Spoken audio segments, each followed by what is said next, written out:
Hello बच्चों, मेरे YouTube channel में आप सभी का स्वागत है। बच्चों, आज हम बात करेंगे NMMS की, यानी कि national means cum merit scholarship की, जो कि MHRD डिपार्टमेंट कराती है। ठीक, ये सेंट्रल ये सेक्टर का स्कीम है जिसमें आपको स्कॉलरशिप मिलता है और ये एग्जाम क्लास 8th में पढ़ने वाले बच्चे दे सकते हैं। और इसके क्या क्या नॉर्म्स है हम आपको इसके बारे में बताएंगे। तो जो बच्चे अभी क्लास 7th में हैं वे भी इस वीडियो को ध्यान से देखें और समझें और 7th से ही इस एग्जाम की तैयारी शुरू कर दें। तो बच्चों, ये एग्जाम क्या है, इसमें इस एग्जाम की स्कीम क्या है, तो पहले हम बात करेंगे। Under this scheme 1 lakh scholarships are awarded to the gifted or meritorious students whose parental income is not more than 1.5 lakhs per annum for all sources। तो कह रहा है कि ये जो स्कॉलरशिप है इसमें 1 लाख बच्चे सेलेक्ट किए जाएंगे पूरे ऑल इंडिया से।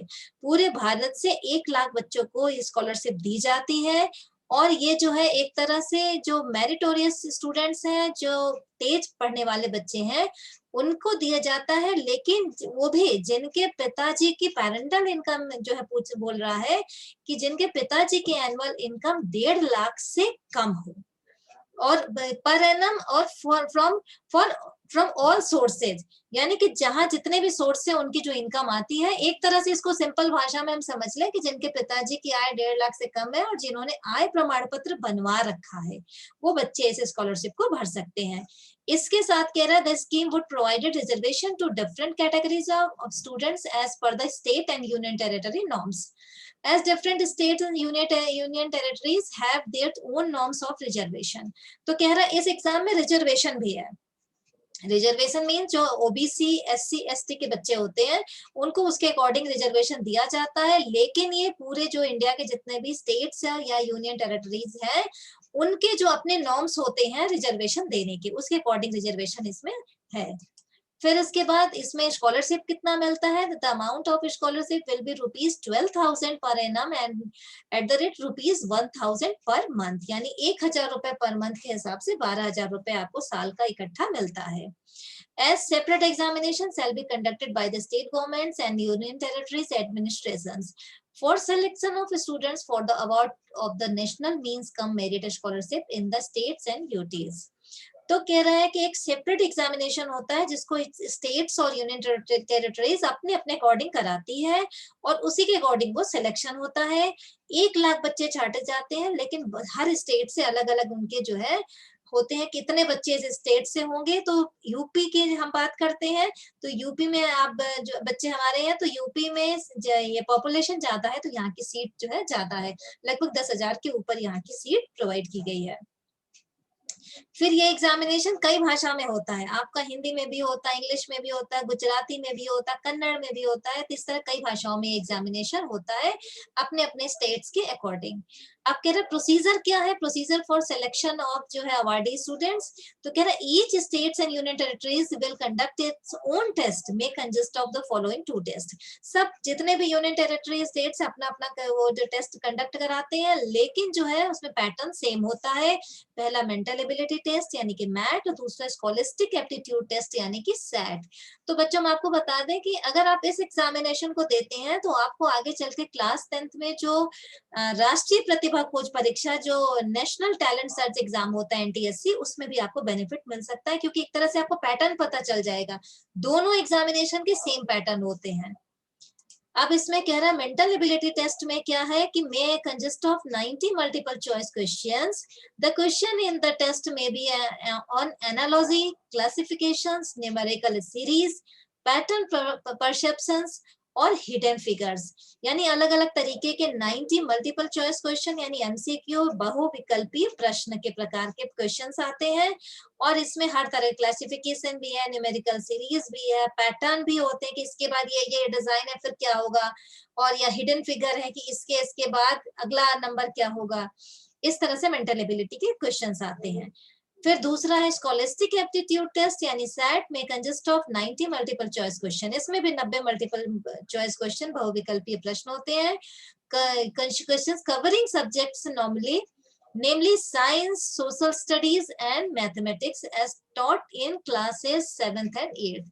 यानी क्लास 7th और 8th में आपने जो ये कुछ सब्जेक्ट पढ़े हैं, नेमली साइंस है, सोशल साइंस है और मैथमेटिक्स है। इन तीनों में जो आपने 7th और 8th में जो सिलेबस पढ़ा है उसी के अकॉर्डिंग क्वेश्चन आंसर इसमें पूछे जाते हैं।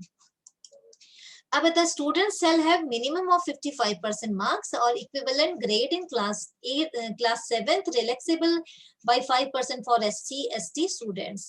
अब कह रहा है कि आपको इस एग्जामिनेशन में बैठने के लिए क्लास 7th में 55% मार्क्स या उसके इक्विवेलेंट ग्रेड होना चाहिए और 5% का रिलैक्सेबल दिया गया एससी और एसटी के, यानी उन्हें 50% मार्क्स होने चाहिए क्लास 7th में, तब आप फॉर्म भर सकते हैं। मतलब जो है 55% मार्क्स और साथ में पिताजी की एनुअल इनकम 1.5 लाख से कम होनी चाहिए। दो नॉर्म्स हैं इसमें। फिर the student should be studying as regular student. Regular student जो है by government aided and local body schools में जो बच्चे पढ़ते हैं वो बच्चे इस एग्जामिनेशन में भाग ले सकते हैं। Duration of the test, test का ड्यूरेशन टाइम पीरियड क्या है, तो each part will be on of 90 minutes duration. 90 minute के प्रश्न होंगे, दोनों दो पार्ट होते हैं, 90 मिनट का सेट, 90 मिनट का मैथ। 90 मिनट के मैथ में 90 क्वेश्चन होंगे, एक एक नंबर के एक एक क्वेश्चन होंगे और सबके मल्टीपल चॉइस क्वेश्चन होंगे, यानी कि 4 ऑप्शन होंगे, एक सही होगा, आपको सही पे निशान लगाना है। सेम इसी तरह आपको सेट में भी होगा। और children with disability will be given extra time as applicable। अगर कोई फिजिकल डिसेबल चाइल्ड है जिसको शारीरिक रूप से कुछ प्रॉब्लम है, वो बच्चा अगर अपना सर्टिफिकेट लगाता है उसमें तो उसको कुछ एक्स्ट्रा टाइम दिया जा सकता है उसके डिसेबिलिटी के अकॉर्डिंग।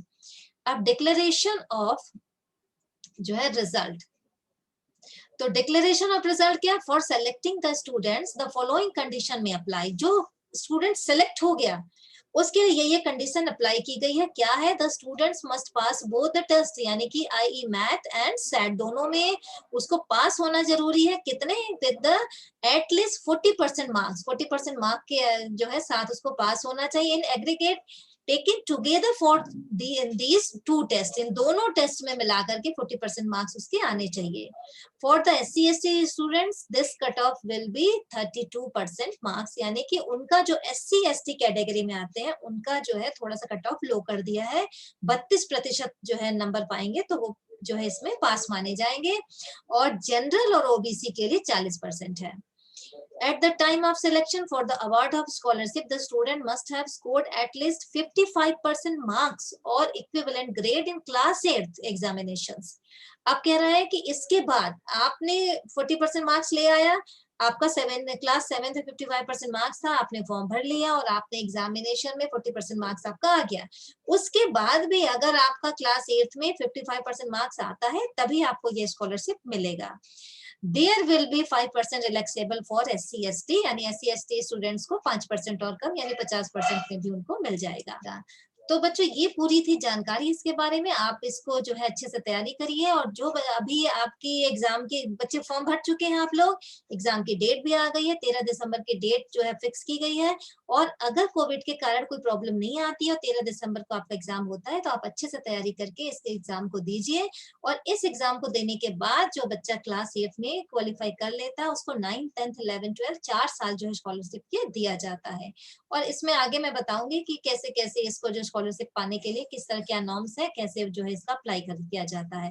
तो पहले आप तैयारी कीजिए, जो बच्चे फॉर्म भरे हैं उनके लिए मैं बेस्ट ऑफ लक बोलूंगी।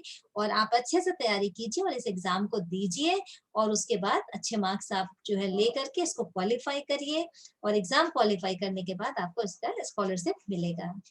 Thank you.